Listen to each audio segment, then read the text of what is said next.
All right, folks. Let's see what's going on this weekend in crypto. We got Bitcoin hanging out at almost $17,000. A little bit of a pump the last couple of days, even though stocks have kind of been neutral. Seeing some altcoins up. BNB back up to 260. We got our old favorite Cardano. Cardano was almost at 28 cents when I checked it this morning. Now we're about 26 and a half or 27 and a half cents. Not too bad for Cardano. It's definitely one of the bigger pumpers of the last week. Cardano kind of hit that bottom at like 23 cents, and then we got to pump back up. Will we go lower? I freaking don't know. This isn't going to be a prediction video because I really have no idea. I mean, I could see Bitcoin pumping up to $20,000, or I could see Bitcoin crashing down to $14,000 or $13,000. So I really don't know. It really just depends what happens if any other funds get liquidated. We still have a lot of turmoil. Kathy Wood has sold all of her stake in this Silvergate Capital Bank, which is a cryptocurrency bank, cryptocurrency focused bank. A lot of customers have pulled out their funds. I remember Crypto Banter Rand was talking about this a month ago. He was buying this stock, and he, I believe he deleted the video. So anyway, yeah, so it looks like, the point of this story is there could still be some more pain ahead. We could still see some funds that crash and cause Bitcoin to basically take a tumble. Mark Cuban,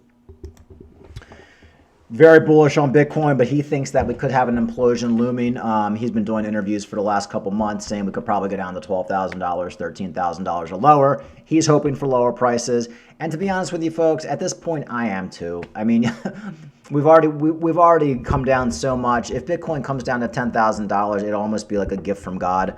Cardano at 15 cents. I mean, I'm going to be able to get so much Cardano at 15 cents with the money I have on the side.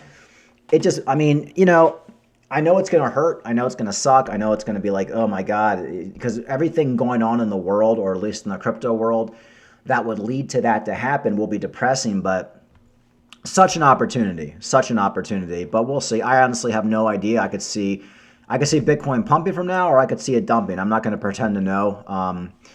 If I had to guess, I would say maybe we'll see some bullishness, get back up to $18,000, and then maybe dump from there. I don't think we're really going to go bullish in Bitcoin until the second half of 2023. So maybe, late spring, going into the summer, I think. At that point, we will have bottomed out, and then we'll start to see Bitcoin creeping back up to $25,000, $30,000, Cardano creeping back up to 75 cents to a dollar, stuff like that. So right now, the next few months in crypto are the deploying funds, looking for good deals times, which are the hardest times for most people because everybody's telling you to do the complete opposite.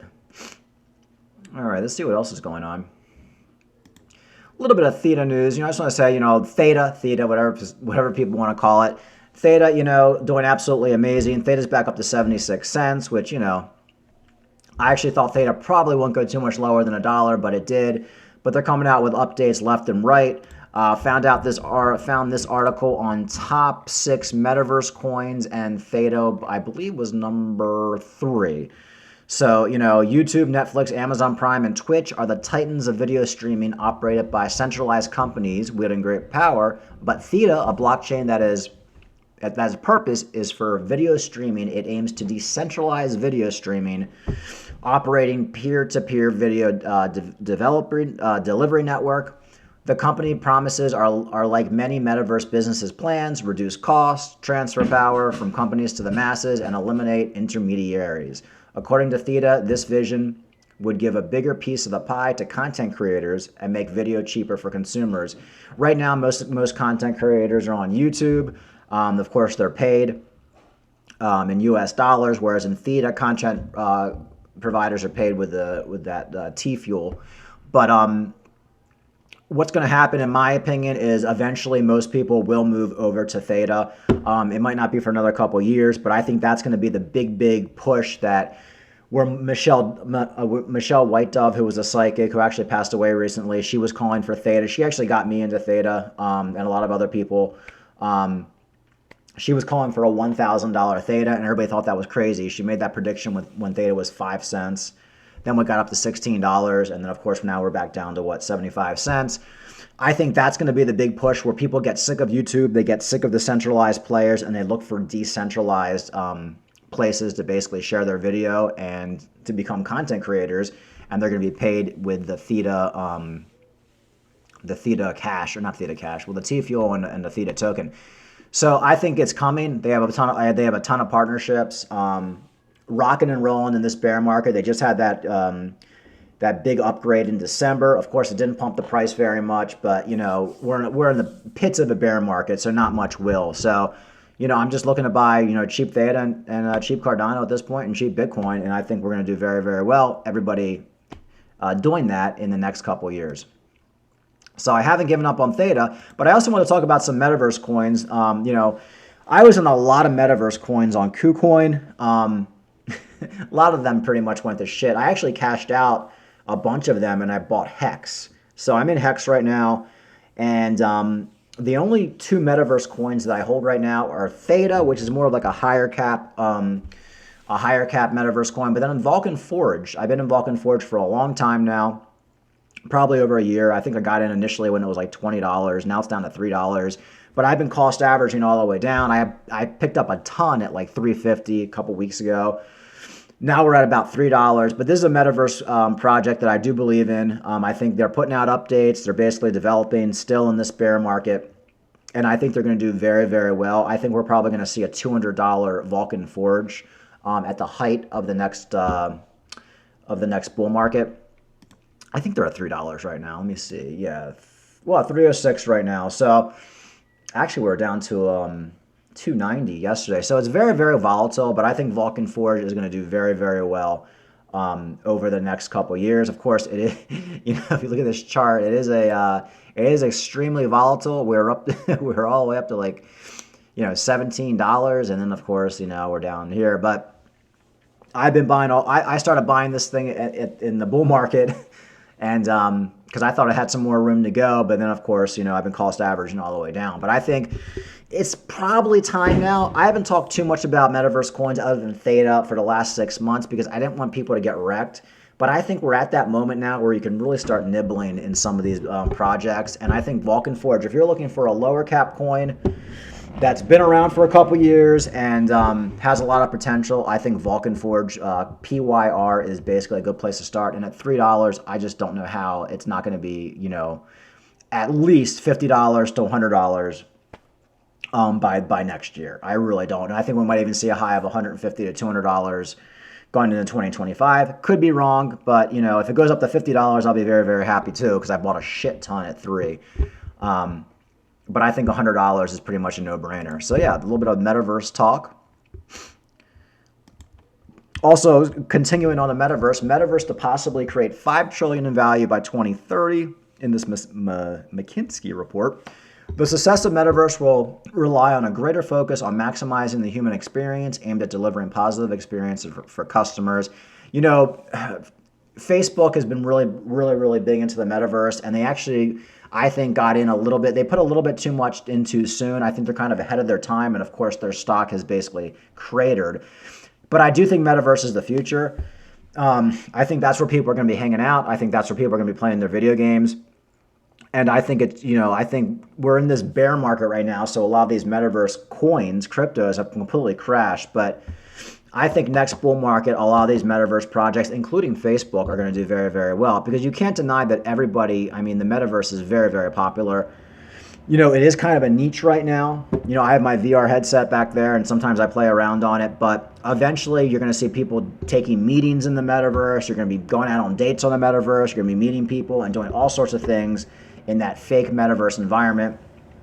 At the height of the bull market last time, you had people buying all that land in the metaverse. That's all going to come back, folks. It's all going to come back. And I think now's the time to really start looking at that and thinking, okay, well, a lot of these metaverse projects that have dropped 99%, a lot of these metaverse stocks that have dropped, maybe now it's time to start looking at them and start planning for a couple years out, because there's no question that the metaverse is not going to go away. It's not a fad.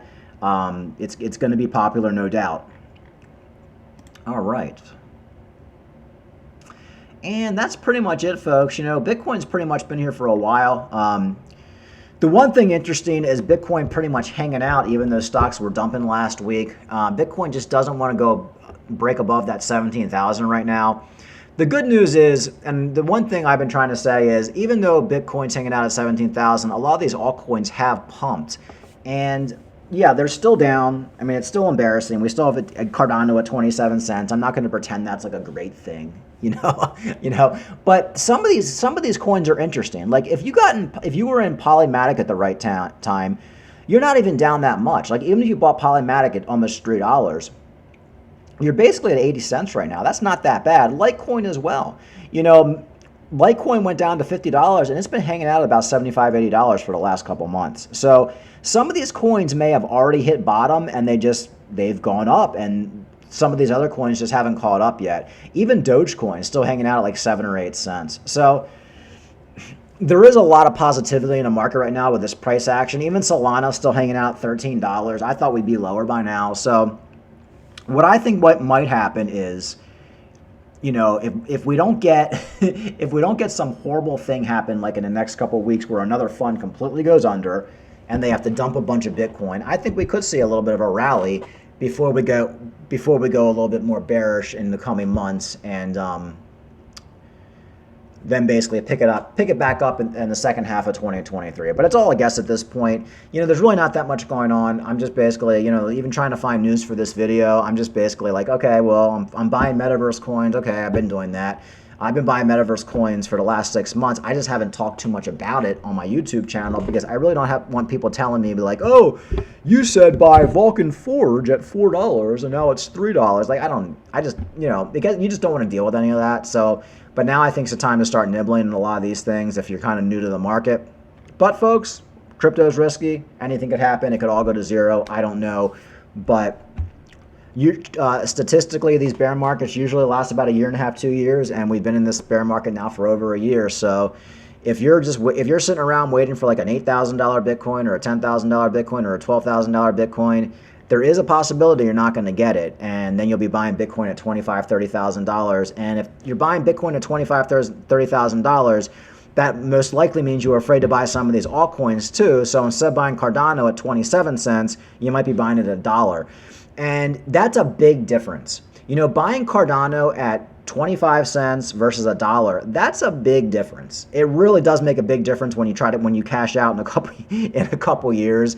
So that's why, like I said, you have to have skin in the game. Same with Theta. If Theta goes back up to $20, $25, it's a big difference. If you decide not to buy Theta now at 75 cents, but then you start picking it up at $2 or $3. It's like, at that point, you might as well just be buying a stock. That's the way I see it. Leave with this VeChain. I'm very big into this VeChain. I mean, getting VeChain for under 2 cents. We know VeChain hit 26 cents or 27, just a year ago.